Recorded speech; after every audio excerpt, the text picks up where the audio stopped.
Hello and welcome to the Schooner Simulation. I'm your host Michael Wittman, and today's episode is sponsored by Raycon. Get 15% off today when you use code TPPN15 at checkout.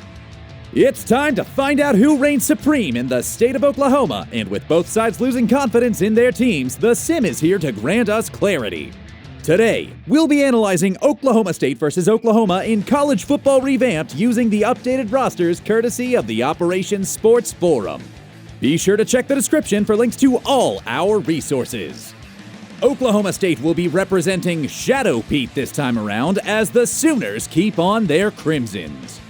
The primetime penultimate matchup between these teams takes place in a frigid palace.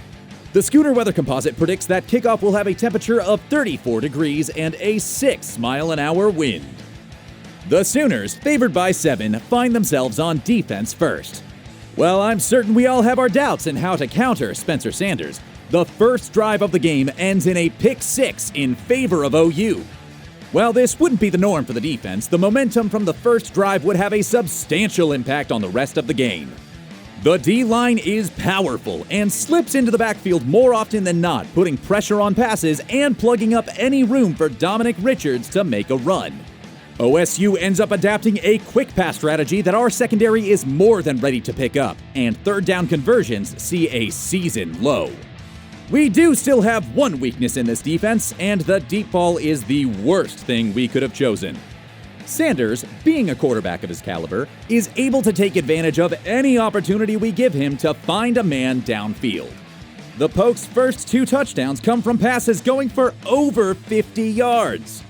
I can't tell you if it was a breakdown or ineptitude, but lightning striking twice on our safeties really puts the blame on them.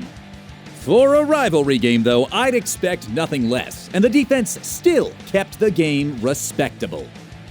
The offense doesn't want to stay in the defense's shadow this time around, and we see some beautiful runs by Eric Gray, Javonte Barnes, and Dylan Gabriel, making the Cowboys' defense look like they are full of bullet holes. This is due, in part, to our offensive line bullying the OSU rush team and bending them to our will. A first for this unit this season.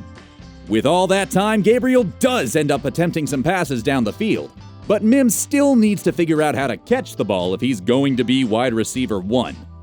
Weiss and Farouk, however, earn their keep.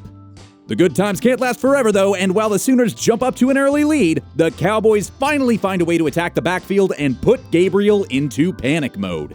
Sacks and throwaways start coming, and they don't stop coming. And our run game is forced to either make breakout plays or eat dirt around the line of scrimmage. The best time to wear a striped sweater seems to be during this game, as the refs really wanted screen time and end up calling a ton of penalties on both sides, and a fourth down review that gave OSU a second chance deep in the fourth. This game turns into a good old-fashioned Big 12 shootout, and Pistol Pete didn't bring enough ammunition. The Sooners take the game 34-21. The penalties really seem to mess with both teams this game, screwing with their momentum and stopping some drives dead in their tracks while bringing life to the lifeless. Given last week's issues, this checks out. Bedlam being what it is, mitigating the penalties is a must, but especially if Oklahoma State starts getting flagged, we really need to avoid returning the favor. Other than that, this is a rivalry, and with the possibility we won't see this game beyond next year, you can bet there will be even more fight in it than normal. Our keys to victory are going to be bringing the heat to Spencer Sanders, cleaning up penalties, and score as early and often as possible before we fizzle out. In my opinion, this game is going to be hard to play and to watch. But then again, that's just Bedlam. Thanks for tuning in to this week's Schooner Simulation. If you like what you see, let us know in the comments, and check out the Schooner Pod, available wherever you listen to podcasts.